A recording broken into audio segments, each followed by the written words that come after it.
क्या भारत में मुसलमान खतरे में है? नहीं।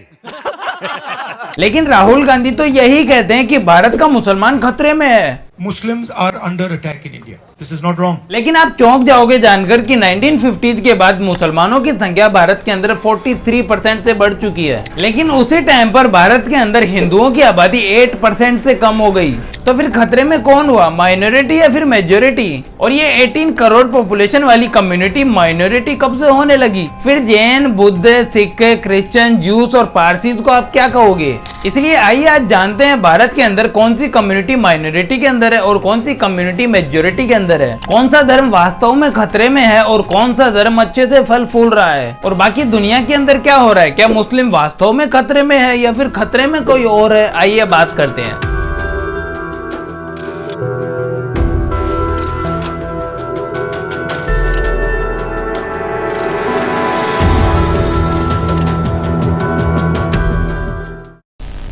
भारत में माइनॉरिटी के हालातों पर वेस्टर्न कंट्रीज यूएसए और यूरोप आए दिन भारत को क्रिटिसाइज करते हैं कि भारत में माइनॉरिटी से उनके अधिकार छीने जा रहे हैं, भारत में माइनॉरिटी खतरे में है। लेकिन फिर एक दिन प्राइम मिनिस्टर की इकोनॉमिक एडवाइजरी काउंसिल ने 167 कंट्रीज का एक सर्वे किया और एक रिपोर्ट जारी की, जिसमें पता चला कि 1950 से 2015 तक भारत के अंदर मेजोरिटी हिंदुओं की पॉपुलेशन 7.8% से कम हो गई। मतलब हिंदुओं की आबादी 84.6% से 78.06% हो गई।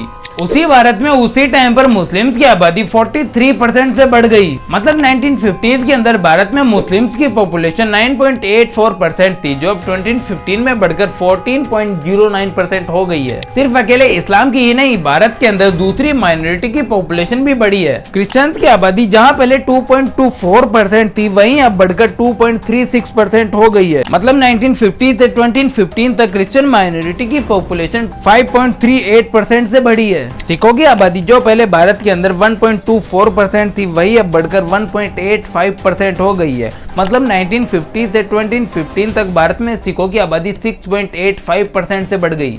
बुद्ध धर्म के लोगों की पॉपुलेशन जो 1950s में भारत में 0.05% थी, वही अब बढ़कर 2050 में 0.8% हो गई है। लेकिन दो रिलीजन जैन और पारसी की पॉपुलेशन हिंदुओं की तरह ही घटी है। जैन की आबादी भारत के अंदर 1950s में 0.45% थी, जो अब घटकर 2015 में 0.36% हो गई है। पारसियों की पॉपुलेशन में तो 85% की गिरावट आई है। जहां 1950s में पारसी 0.03% थे, वही अब 2015 में घटकर 0.004% रह गए हैं।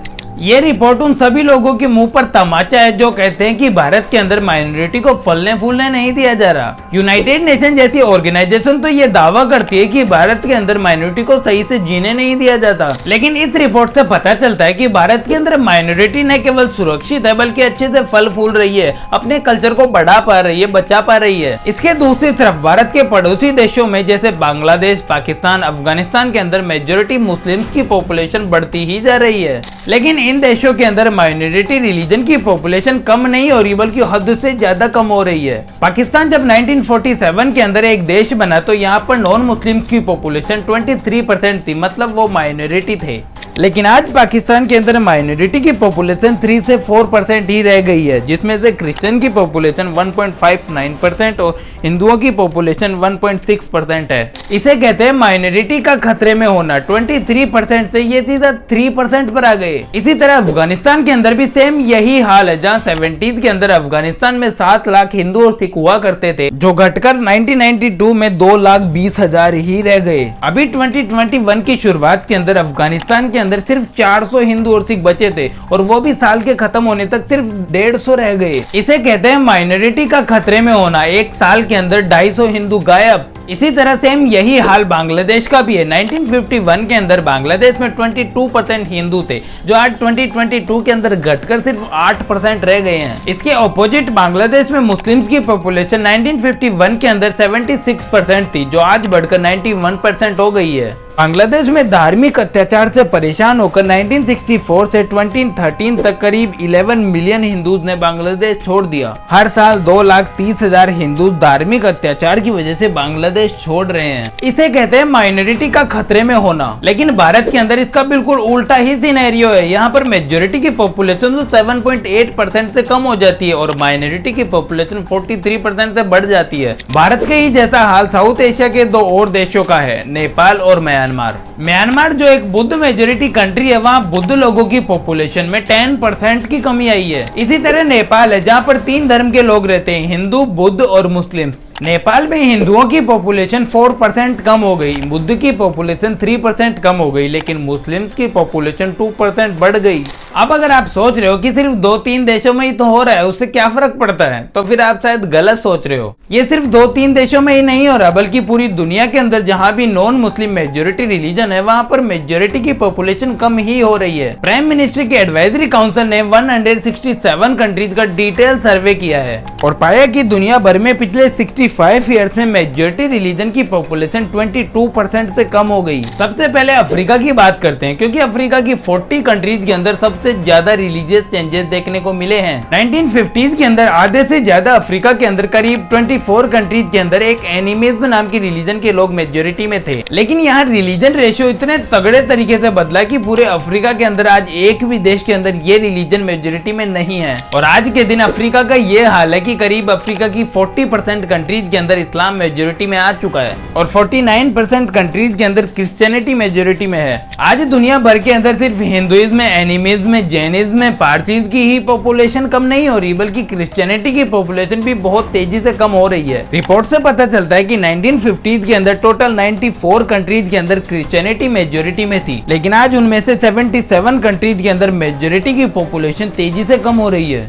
अब इसका बिल्कुल ऑपोजिट एग्जांपल देखो, 38 मुस्लिम मेजोरिटी कंट्रीज में से 25% मुस्लिम मेजोरिटी कंट्री में मेजोरिटी की पॉपुलेशन कम नहीं हो रही, बल्कि बढ़ी ही रही है। अब कुछ लोग बोलेंगे अफ्रीका के देशों से और ऐसे 1-2 छोटे मोटे देशों से क्या फर्क पड़ता है, डेवलप कंट्रीज में तो ऐसा नहीं होगा ना। लेकिन यहाँ भी आप गलत हो सकते हो। पूरी दुनिया में 38 डेवलप कंट्रीज का एक ग्रुप है जिसे OECD कहा जाता है, जिसे organisation for economic cooperation and development कहा जाता है। इन 35 OECD कंट्रीज में से 2 देश तुर्की और जापान, जो 1950s के अंदर एक क्रिश्चियन मेजोरिटी कंट्री हुआ करते थे। और आज का हाल तो आपको पता ही है, तुर्की एक इस्लामिक कंट्री बन चुका है और जापान के अंदर इस्लाम तेजी से फैल रहा है। बाकी 33 कंट्रीज में जहां क्रिश्चियन मेजोरिटी में है, अब वहां भी मेजोरिटी की पॉपुलेशन में कमी देखने को आ रही है।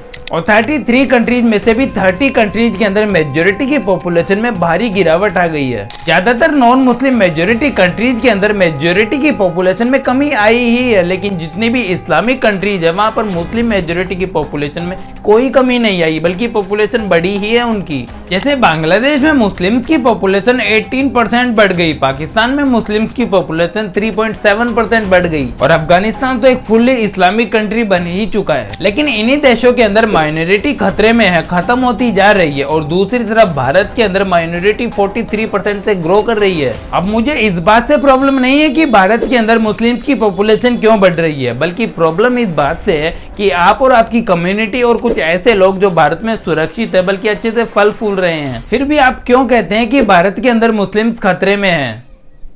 इसलिए भारत को कोसना बंद करो, क्योंकि आप भारत में जितना सुरक्षित हो उतना तो शायद आप किसी Islamic country, Iran, Iraq, Pakistan, Bangladesh, Afghanistan, इन्हीं में भी सुरक्षित नहीं हो जितना आप भारत में सुरक्षित हो। बाकी इस बारे में आपके क्या विचार हैं, आप कमेंट करके एक बार जरूर बताइएगा। आज का वीडियो अगर आपको थोड़ा सा भी पसंद आया हो तो चैनल को सब्सक्राइब जरूर कीजिएगा। आपसे फिर मुलाकात होगी नेक्स्ट वीडियो में।